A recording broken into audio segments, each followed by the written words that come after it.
หมู่เฮาชาวอีสานอย่าพากันตกเป็นเครื่องมือนักการเมืองเด้อหลายเทื่อแล้วที่เพิ่นเอาคำว่าประชาธิปไตยเอาคำว่าต่อต้านเผด็จการต่อต้านรัฐประหารเอามาไว้หลอกใส่ซุมเฮาอย่างตอนปี57ที่ทหารเพิ่นออกมาปฏิวัตินี่กะย้อนฝ่ายรัฐบาลนะพากันโกงเงินจำนำเข้าเฮาเด้โกงไปหลายแสนล้านสร้างความเสียหายให้ประเทศไทยมหาศาลแต่ปรากฏว่าเป็นจังไดฝ่ายสีแดงเขาก็ออกมาปลูกปั่นเขาก็อ้างประชาธิปไตยเฮาก็พากันลงถนนไปเกิดการประท้วงต่างมากต่างไม่ใส่เสื้อแดงกันตึมๆเหมือนภาคอีสานเหมือนภาคเหนือบ้านเมืองก็เกิดความวุ่นวายเละเทะมุนอุยปุยไปผลสุดท้ายทุกคนก็ลืมไป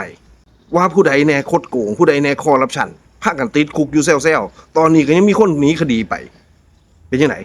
เขาใส่คำว่าประชาธิปไตยเขาใส่คำว่าต่อต้านเผด็จการในการมาล้างสมองเฮาเนี่ยปั้นหัวเฮาคุณน่ะไผฟ้าวไปมองทางขวาขณะที่ทางซ้ายเขาก่อคดีไว้บ่มีไผสนใจเลยนี่แหละครับขึ้นเลียมนักการเมืองคนหัวหมอคนเสี่ยงเมียงมันมักขี่ตัวมันมักหลอกไส้รอบนี้ก็มาคือกันสถานการณ์ตอนนี้เนี่ยมันบ่มีทหารผู้ใดอยากออกมาปฏิวัติหรอกครับขณะนี้เฮามีรัฐธรรมนูญ60นักการเมืองผู้ใดเฮ็ดความผิดอีหยังไว้ผู้ใดไปโกงเอาเงินของธนาคารในงบประมาณแผ่นดินมาแจกเงินหมื่นซื้อเสียงล่วงหน้าให้เจ้าของตอนนี้รัฐธรรมนูญกำลังสิเอาผิดนักการเมืองพวกนี้ที่เอาเงินมาแจกเนี่ยซุ่มนี้จะต้องถูกดำเนินคดีพากันติดคุกแถมยังต้องเอาเงินมาชดใช้คืนให้ประเทศไทยนะที่สำคัญกว่านั้นตอนนี้เป็นยังไงนายกรัฐมนตรีกะไปเว้ากับกัมพูชาปานว่าไปขายความลับให้เขาอังเคิลของเราเนี่ยฮู้บัดความลับเป็นหยังของประเทศไทยคันได้สู้กันเมื่อใดทหารไทยแพ้แน่นอนอันซุ่มพรรคสีส้มทั้งหลายขวัญใจลูกหลานคนรุ่นใหม่คนอีสานบ้านเฮานี่ก็ได้ที่ผ่านมาเขาก็สามารถสร้างชื่อเสียงโด่งดังขึ้นมาได้โดยการด่าทหารนอกนั้นเขาก็บ่มีความสามารถอีหยังดอกพอมาตอนนี้เป็นจังไดครับพรรคสีแดงได้เป็นรัฐบาลเขาก็บ่กล้าด่า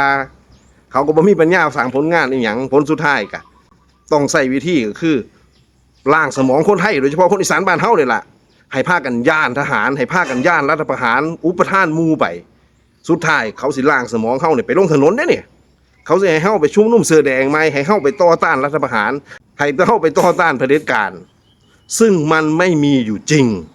มันไม่มีใครอยากจะออกมารัฐประหารยุคสมัยใหม่แล้วกฎหมายรัฐธรรมนูญของเรามันดีขนาดนี้มันแก้ปัญหาให้ประเทศไทยได้พี่น้องครับมันไม่มีใครออกมารัฐประหารดอกแต่ซุ่มนักการเมืองพวกนี้นะเขาขี่ตัวเฮาเขามองว่าเฮาปึกเฮาหนาเขาอยากเฮาไปสั่งไปไส้หลอกให้เฮาไปตายให้เขานี่ล่ะเขาเจ้าจะเอามาปั้นตอนนี้นะตามสถานีโทรทัศน์ตามสถานีข่าวต่างๆนานากับพากันมาปั้นล้างสมองคนอีสานว่าจะรัฐประหารแล้วจะรัฐประหารแล้วจะรัฐประหารแล้วทั้งที่มันไม่มีไผรัฐประหารทหารเขาเป็นผีบ้าทหารเขาเป็นลูกหลานคนไทยนี่แหละขนาดพ่อใหญ่แม่ทัพภาคที่2นี่ก็คนอีสานบ้านเฮานี่คนอุดรเนาะเราก็เป็นเล่าเราก็กินข้าวเหนียวจ้ำปลาแดกคือเฮาเนี่ยเขาบ่แม่นมนุษย์ต่างดาวอยากมาปกครองประเทศไทยอยากยึดอำนาจผู้ใดก็เฮ็ดเด้ทหารไทยก็คือลูกหลานของคนไทยเขาจะทำร้ายประเทศนี้ทำไมเขาแห่งต้องแบกรับความปลอดภัยของประเทศเขาเอาชีวิตเขาไปเสี่ยงเป็นเสี่ยงตายปกป้องประเทศไทยพุ่นน่ะเขาบ่แม่นผีบ้าสิมารัฐประหารเฮ็ดหยังเพราะฉะนั้นน่ะพวกที่พากันปลุกปั่นว่าสิมีการรัฐประหารน่ะคือซุ่มนักการเมืองที่กำลังสิเสียผลประโยชน์ไปแล้วเขาต้องการหลอกใส่ซุ่มเฮาเนี่ยไปเฮ็ดเพื่อเขาไปสร้างปัญหาให้ประเทศไทยสร้างให้มันวุ่นวายผลสุดท้ายผู้ใดก็สิพากันลืมว่าเขาก่อคดีเขาสร้างเรื่องขังเล่าอีหยังไว้กับประเทศไทยเขาก็สิปลอดภัยไปส่วนพวกเฮาสิบาดเจ็บล้มตายกองทัพไทยสิถูกทำลายลงไปก็สร้างหัวพวกเฮาขอให้ได้กระเจ้ารอด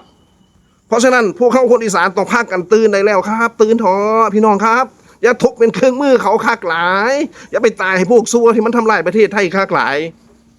พี่น้องคนอีสานทุกท่านครับเรารักประชาธิปไตยเรารักประเทศไทยเราไม่ใช่ทาสของนักการเมือง